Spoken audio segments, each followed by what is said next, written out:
नमस्कार। ABN news में आपका बहुत बहुत स्वागत है और मैं हूं सुरेश झा। चुनाव आयोग की मुसीबतें हैं कि कम होने का नाम ही नहीं ले रही हैं। कोरोना काल के दौरान जिस तरीके से 5 राज्यों में जो चुनाव हुए थे उसे देखते हुए मद्रास हाई कोर्ट ने उन पर जो कड़ी टिप्पणी की थी उससे हाथ होकर चुनाव आयोग ने सुप्रीम कोर्ट का दरवाजा खटखटाया था, लेकिन सुप्रीम कोर्ट ने भी दो टूक कहकर चुनाव आयोग को चलता कर दिया। अब चुनाव आयोग पर एक नई मुसीबत आन खड़ी हुई है। चुनाव आयुक्तों को लेकर सुप्रीम कोर्ट में याचिका दाखिल की गई है, जिसमें यह गुहार की गई है कि चुनाव आयुक्तों की नियुक्ति कॉलेजियम के तहत होनी चाहिए, क्योंकि अभी तक यह परंपरा है कि केंद्र में जिसकी सरकार होती है उसी के चहेते अधिकारी को चुनाव आयुक्त के पद पर तैनात किया जाता है, जो कहीं से भी सही नहीं है। कोरोना काल के दौरान जिस तरीके से 5 राज्यों में चुनाव हुए थे, यह देखा गया था कि कोरोना नियमों की जमकर धज्जियां उड़ाई गई थी।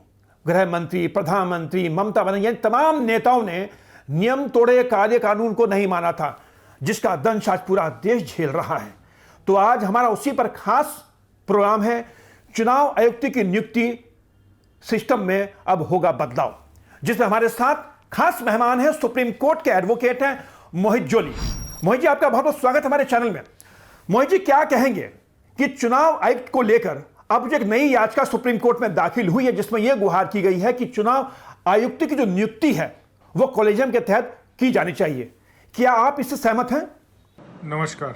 देखिए, ऐसा है कि इलेक्शन कमीशन जो एक कॉन्स्टिट्यूशनल बॉडी है, article 324 of the Indian constitution के अंडर उसे एक इंडिपेंडेंट बॉडी बनाया गया था, जो किसी भी पॉलिटिकल प्रेशर, एग्जीक्यूटिव प्रेशर या किसी भी तरह के दबाव के अंडर ना काम करे और इंडिपेंडेंटली काम करे, जिसके लिए उसको हर तरह की ऑटोनॉमी दी गई है।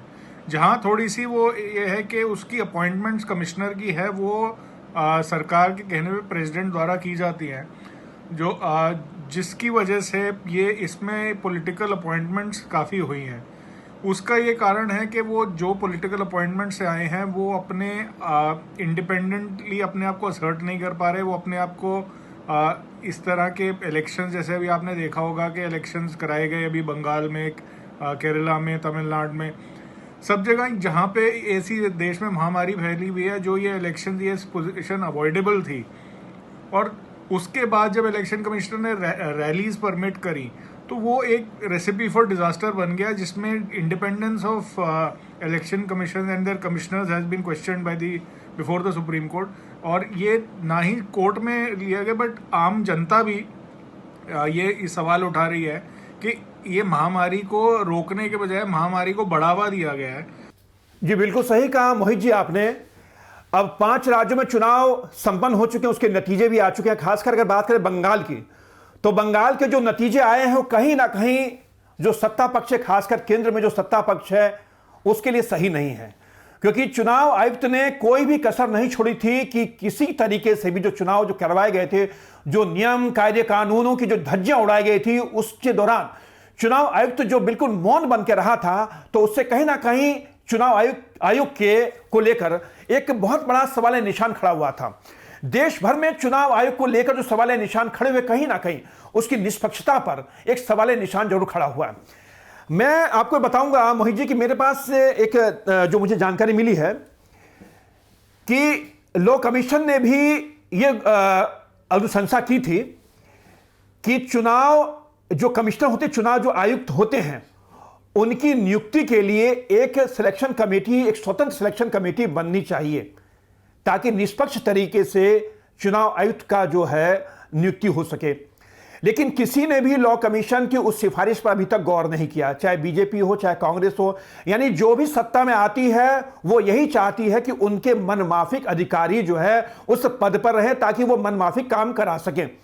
इन 5 राज्यों में जो चुनाव हुए हैं वो उसका सीधा सीधा हमें साफ दिखता है कि चुनाव आयोग जिस तरीके से आंख पर पट्टी बांध के गंधारी बनकर बैठा था, उससे तो यही साबित होता है कि चुनाव आयोग जो है वो कहने को निष्पक्ष है, लेकिन कहीं ना कहीं उसकी डोर जो है उस सरकार के हाथ में है। क्या कहेंगे कि लॉ कमीशन की सिफारिशों को अब तक क्यों नहीं माना गया?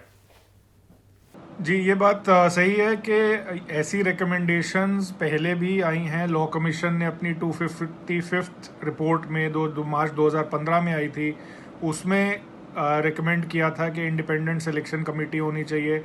सेकेंड एडमिनिस्ट्रेटिव रिफॉर्म कमीशन की 4th रिपोर्ट जो जनवरी 2007 में आई थी उसमें भी इस तरह की रिकमेंडेशंस थी।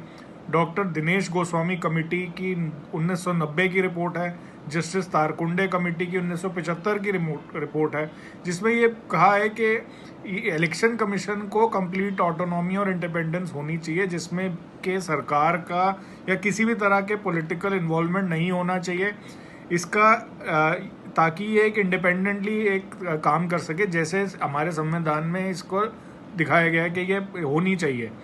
इसीलिए ये now it is high time के ये अब जो जिस तरह से इलेक्शन कमीशन का काम रहा है ये इलेक्शन करवाने में, जब ये महामारी के बीच में, तो अब ये दिखाता है कि कितने ये पॉलिटिकल प्रेशर के अंडर बाउंड है कि ना ये किसी तरह ना ये इलेक्शन को डिले कर पाए, ना ही ये अपना इस जो रैलीज हैं इनको रोक पाए, कोई प्रोटोकॉल फॉलो करवा पाए।